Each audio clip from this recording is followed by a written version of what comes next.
இவனால் இவன் முடிக்கும் என்றாய்து அதனை அவன் கண்விடல்.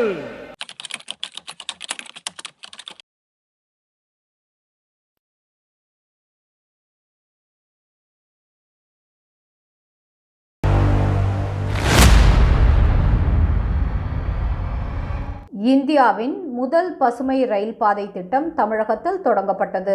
ரயில் உள்கட்டமைப்பு மேம்படுத்தப்பட்டது. இரும்பு பாதையில் கழிப்பறை வெளியேற்றம் இல்லாமல் இயக்கப்பட்ட நாட்டின் முதல் பசுமை ரயில் பாதை 114 கிலோமீட்டர் நீளமுள்ள ராமேஸ்வரம் மானாமதுரை ரயில் பாதையை ரயில்வே அமைச்சர் சுரேஷ் பாபு ஜூலை 24, 2016 அன்று துவக்கி வைத்தார். சென்னை சென்ட்ரல் ரயில் நிலையம் மற்றும் திருச்சிராப்பள்ளியில் கூகுள் நிறுவனத்துடன் இணைந்து அதிவேக மேம்படுத்தப்பட்ட வைஃபை வசதியும் அமைக்கப்பட்டது.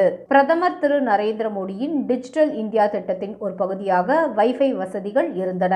பெரம்பூர் ரயில்வே மருத்துவமனையில் ஆயுஷின் கீழ் ஒரு பாரம்பரிய மருத்துவ மையம் மற்றும் சென்னை அரக்கோணம் தடத்தில் திருவள்ளூர் மற்றும் திருவாலங்காடு நிலையங்களுக்கு இடையே ஒரு அகலப்பாதையும் தொடங்கப்பட்டது. ரயில் உள்கட்டமைப்பை மேம்படுத்துவதற்கு தமிழக அரசு மற்ற தென் மாநிலங்களைப் போல ரயில்வேயுடன் கூட்டு முயற்சியில் ஈடுபட வேண்டும் என்று அமைச்சர் கூறினார். நாங்கள் தமிழ்நாட்டிற்காக நிறைய செய்ய விரும்புகிறோம். அதற்காக மாநிலத்தின் மற்றும் இந்தியாவின் தலை சிறந்த தலைவர்களில் ஒருவரான அப்போதைய முதல்வர் ஜெயலலிதாவிடம் கோரிக்கை வைத்திருக்கிறோம்.